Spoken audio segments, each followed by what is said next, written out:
Hello, morning ma'am.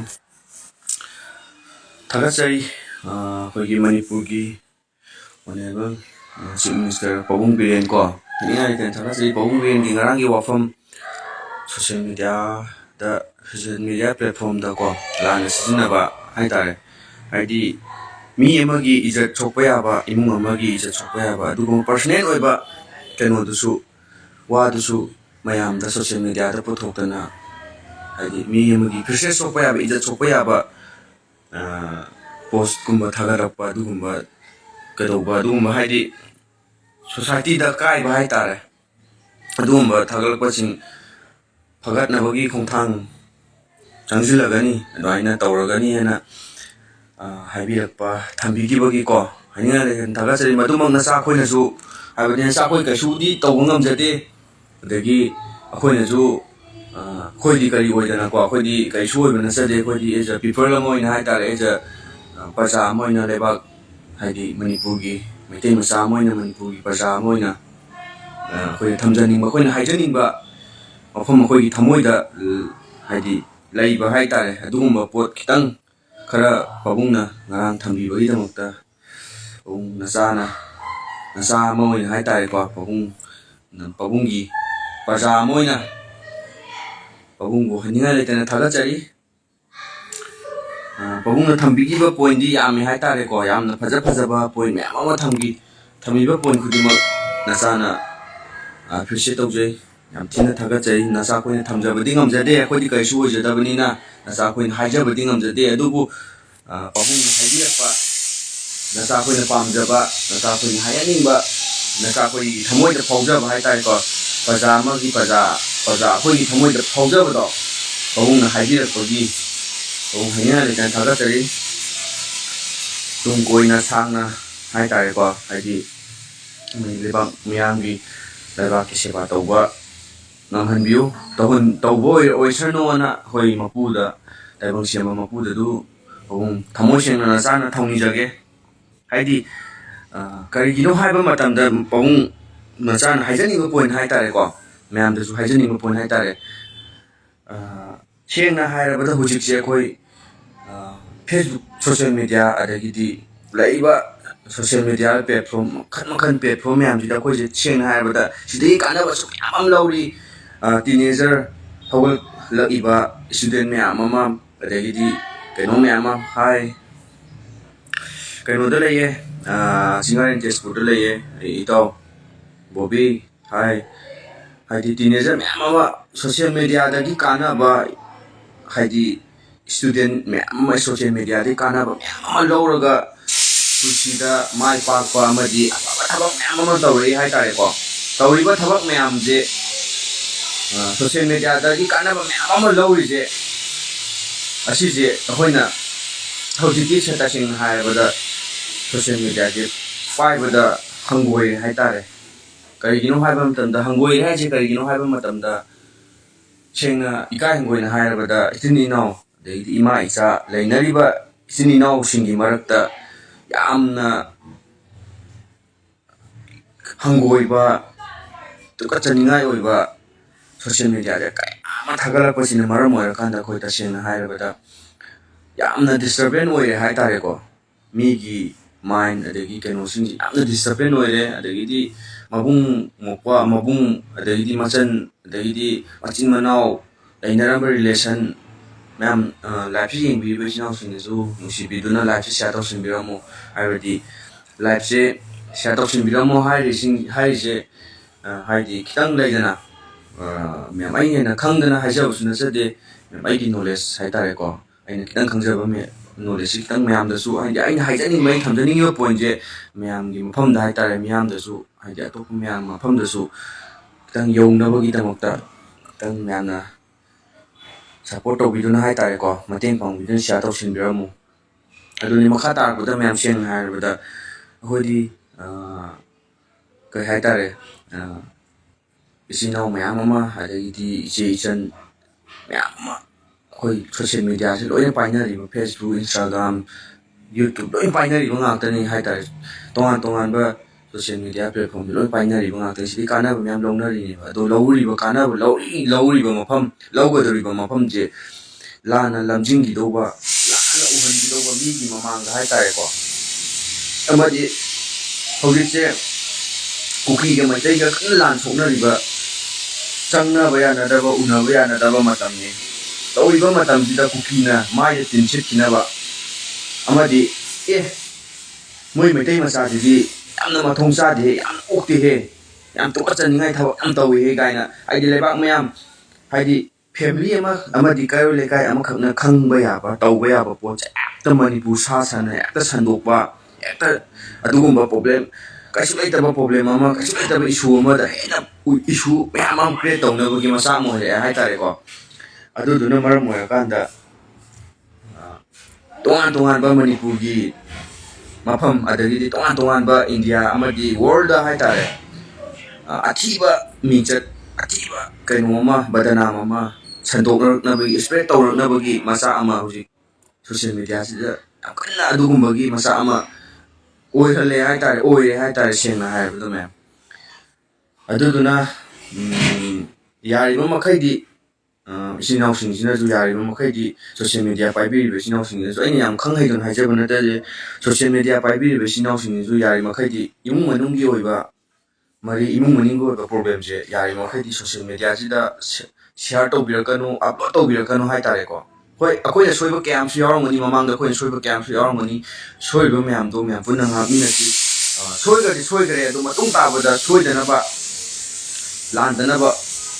umuhan na taw da na ba na myam punna kona mi na si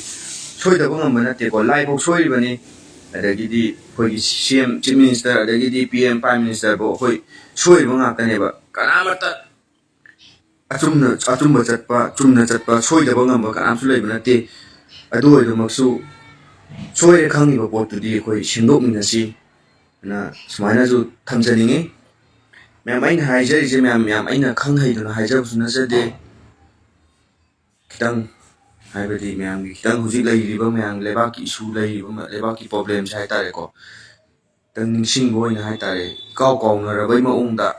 lai ba leba ki taw ri ba thoi ba issue je kaw bai ma ong hai ta re adu bai ma ong yam kana sa than ra hai ta re adu du ga ina thamjani ni ba point di seng na hai ba matam da inka ka khala ri ba ang na ha sing nupa amadi nupa macha amadi nupi macha sing social media si da to kimatik noi yam thina kaino oi re kai hai ta re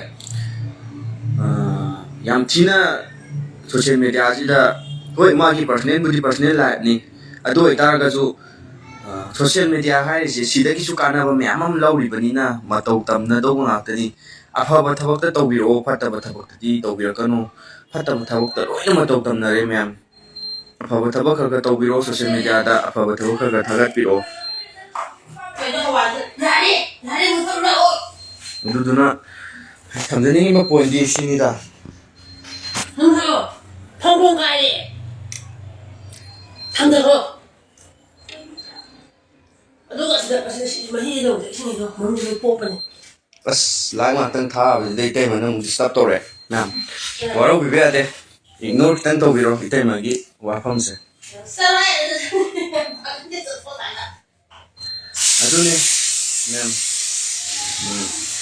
tadani point ji adu na ji le ba ki yang le ba ki le ba phibam je kha yeng ga social media da myam gi post amadi information hai tare ko adum bo jo khra share to biro hai tare kana ba lomi na se kana ba loba da ba mafam sida koina kana da ba myam ama phogol kang khala bi ba ngang pakhang macha le sabi macha myam ama mang na ba adugum ba makhal gi post di thaga pir kano adugum ba makhal gi post aduna hai tare ko mang na ba macha kya mo oi re hai tare afabada matau tam si fatabada matau tam si koi laibak se doki mati warabani economy development adagidi education da adagidi laibak ki sakwa thorang development da adoki mati ꯌꯥꯝꯅ ꯁꯣꯟꯊꯔꯕ ꯂꯩꯕꯥꯛ ꯍꯥꯏꯗꯣ ꯍꯧꯖꯤꯛꯁꯤ ꯑꯣꯏꯔꯕꯅꯤ ꯍꯥꯏꯇꯥꯔꯦ ꯑꯃ ꯅꯠꯇ꯭ꯔꯒꯅ ꯑꯃ ꯄ꯭ꯔꯣꯕ꯭ꯂꯦꯝꯁꯦ ꯑꯃ ꯅꯠꯇ꯭ꯔꯒꯅ ꯑꯃ ꯑꯗꯨꯝ ꯊꯣꯛꯂꯛꯑꯦ ꯀꯣꯔꯣꯅꯥꯅ ꯈꯝ ꯊꯦꯡꯅ ꯋꯥꯍꯜꯂꯦ ꯃꯅꯤꯄꯨꯔ ꯀꯣ ꯀꯣꯔꯣꯅꯥ ꯍꯦꯛ ꯂꯣꯏꯕꯒ ꯃꯥꯅꯦ ꯈꯔꯗꯤ ꯍꯦꯟꯃꯜꯂꯕꯅꯦ ꯏꯆꯦ ꯏꯅꯦ ꯍꯥꯏꯒꯗ꯭ꯔꯥ ꯏꯆꯦ ꯍꯥꯏꯒꯗ꯭ꯔꯥ ꯀꯣꯔꯣꯅꯥꯅ ꯈꯝ ꯊꯦꯡꯅ ꯋꯥꯍꯜꯂꯦ ꯈꯝ ꯊꯦꯡꯅ ꯋꯥꯍꯟꯕ ꯂꯣꯏꯔꯕ ꯃꯇꯨꯡꯗ ꯑꯃꯨꯛ ꯃꯩꯇꯩ ꯑꯃꯗꯤ ꯀꯨꯀꯤꯒꯤ ꯂꯥꯟ ꯑꯃꯨꯛꯀ ꯍꯦꯟꯅ ꯈꯝ ꯊꯦꯡꯅ ꯋꯥꯍꯜꯂꯦ ꯌꯨꯝ ꯃꯩ ꯊꯥꯕꯤꯔꯦ ꯀꯣ ꯌꯨꯝ ꯃꯩ ꯊꯥꯗꯅ ꯌꯨꯝꯗ ꯂꯩꯕ ꯐꯪꯗꯕ ꯔꯤꯂꯤꯐ ꯀꯦꯝꯗ ꯀꯣ ꯔꯤꯂꯤꯐ ꯀꯦꯝꯗ ꯂꯩꯗꯅ ꯆꯥꯕ ꯊꯛꯄ ꯀꯣ ꯁꯤꯠꯅꯤꯡꯕ ꯆꯥꯅꯤꯡꯕ ꯃꯅꯤꯡ ꯇꯝꯅꯤꯡꯕ kaya ama ꯑꯗꯒꯤꯗꯤ ꯑꯉꯥꯡ ꯍꯧꯒꯠꯂꯛꯂꯤꯕ ꯑꯉꯥꯡ kaya ama ꯇꯨꯡꯒꯤ ꯌꯨꯝꯕꯤ ꯑꯣꯏꯒꯗꯕ kaya ama ꯍꯧꯖꯤꯛ ꯂꯥꯏꯔꯤꯛ ꯇꯝꯕ ꯐꯪꯗꯕ ꯂꯥꯏꯔꯤꯛ ꯇꯝꯕ ꯃꯊꯣꯡ ꯃꯔꯝ ꯈꯪꯗꯕ ꯃꯌꯥꯝ ꯑꯃ ꯌꯥꯎꯔꯛꯏ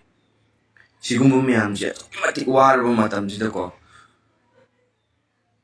ꯑꯗꯨꯛꯀꯤ ꯃꯇꯤꯛ ꯋꯥꯔꯕ ꯄ꯭ꯔꯣꯕ꯭ꯂꯦꯝ ꯊꯣꯛꯏꯕ ꯃꯅꯤꯄꯨꯔꯁꯤꯗ ꯂꯩꯕꯥꯛꯁꯤꯗ ꯍꯥꯏꯇꯥꯔꯦꯀꯣ ꯏꯃꯥ ꯂꯩꯕꯥꯛ ꯑꯁꯤꯗ ꯊꯣꯛꯏꯕ ꯄ꯭ꯔꯣꯕ꯭ꯂꯦꯝꯁꯦ ꯀꯔꯤꯃꯠꯇ ꯈꯪꯗꯕ ꯃꯈꯩ ꯃꯥꯒꯤ ꯑꯄꯥꯝꯕ ꯃꯥꯒꯤ ꯑꯅꯤꯡꯕ ꯂꯣꯏꯅ ꯇꯧꯅꯔꯒ ꯂꯩꯕ kaya ama yaure tꯧꯒꯗꯕꯅꯤ ꯀꯣ ꯗꯦꯃꯣꯀ꯭ꯔꯦꯁꯤ ꯆꯠꯄ ꯂꯩꯕꯥꯛꯅꯤ ꯍꯥꯏꯇꯥꯔꯦ ꯗꯦꯃꯣꯀ꯭ꯔꯦꯁꯤ ꯆꯠꯄ ꯂꯩꯕꯥꯛ ꯍꯥꯏꯁꯤꯗꯤ ꯏꯁꯥꯅ ꯑꯅꯤꯡꯕ ꯑꯄꯥꯝꯕ ꯉꯥꯡꯅꯤꯡꯕ ꯃꯑꯣꯡꯗ ꯉꯥꯡꯕ ꯇꯧꯅꯤꯡꯕ ꯃꯑꯣꯡꯗ ꯇꯧꯕ ꯀꯩꯁꯨ ꯀꯥꯏꯗꯦ ꯑꯗꯨꯕꯨ ꯂꯩꯕꯥꯛꯀꯤ ꯑꯣꯏꯕ ꯁꯤꯆꯨꯋꯦꯁꯟ ꯈꯔ ꯌꯦꯡꯉꯒ ꯊꯕꯛ ꯇꯧꯅꯁꯤ ꯂꯩꯕꯥꯛꯀꯤ ꯁꯤꯆꯨꯋꯦꯁꯟ ꯌꯦꯡꯗꯅ ꯊꯕꯛ ꯇꯧꯔꯒꯗꯤ ꯌꯦꯛꯅꯕꯅ ꯍꯥꯏꯇꯥꯔꯦ ꯑꯃꯗꯤ ꯑꯇꯣꯞꯄ ꯂꯩꯕꯥꯛꯅ ꯃꯅꯤꯄꯨꯔꯒꯤ ꯃꯄꯥꯟ ꯍꯥꯏꯇꯥꯔꯦꯀꯣ ꯏꯟꯗꯤꯌꯥꯒꯤ ꯃꯐꯝ ꯑꯣꯔ ꯑꯇꯣꯞꯄ ꯀꯟꯇ꯭ꯔꯤꯒꯤ ꯃꯤꯅ ꯃꯣꯏ ꯃꯅꯤꯄꯨꯔ ꯃꯆꯥ ꯃꯣꯏ ꯃꯩꯇꯩ ꯃꯆꯥꯁꯦ ꯁꯨꯃꯥꯏꯅ ꯇꯧꯕ ꯑꯣꯏꯔꯦ ꯁꯤꯒꯨꯝꯕ ꯊꯕꯛ ꯁꯤꯒꯨꯝꯕ ꯃꯣꯔꯦꯜ ꯌꯥꯎꯗꯕ ꯁꯤꯒꯨꯝꯕ ꯃꯌꯥꯝ ꯑꯃ ꯇꯧꯕ ꯑꯣꯏ ꯍꯥꯏꯕꯒꯤ ꯑꯗꯨꯒꯨꯝꯕ ꯋꯥꯐꯝꯗꯣ ꯑꯩꯈꯣꯏꯗ ꯊꯝꯃꯛꯀꯅꯤ ꯍꯥꯏꯇꯥꯔꯦ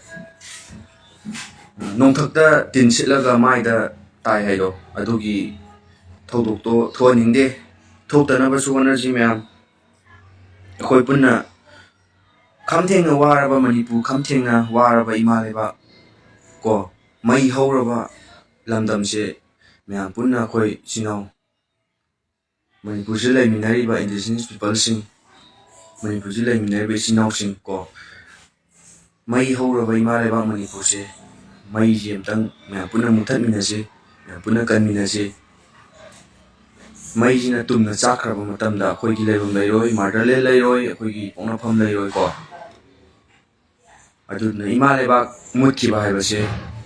akhoi su mutpada chingduni akhoi gi hawpham khang leiroi ni haitare ko aduna punna myam punna kanminase senju tangadabani ko senju tangadabni hingbada sen changi ko senbasu tangadabni adagi ima lebak su kanna bhona gadabani adagi di sagi sakot thaurangi thabak su tawgadabani khudimak se loina tawgadabani haitare sen tandaba yade hingbada sen changi chadabdi yadabnina chana karai logani sen laigani ko aduduna myam punna wakhan taminase ngarang handagi yamna nungaitaba thawdok kaya ama manipur sida kimadik thingnare ko tabada yamna hangoiba tukachaba kaya ama manipur sida ngasi ngarang hapta ama ni sida haitare ko ngasi numit manga tara ni sida dokimatik thingnare sengna hairabada ika hengoina hairabada itaima ichin inau adagidi ima isa wa ngangnabada wari sanabada ikainare khoktak chanare haitare hangoinare haitare tariba wa myam ama taiba problem thoiba myam sina yargadi myam aduna wakhan taminase yang ware lebak se wakhan targadi yang wa gini ko wa basumba faroi wa gini life se kuina thabasu ngoite kuina thabasu ko wa ngang usu aidi kya ju haijate aduna mayam life se matang sida lo sinjarage mathang myam punna thengnarsi haitare ko bye bye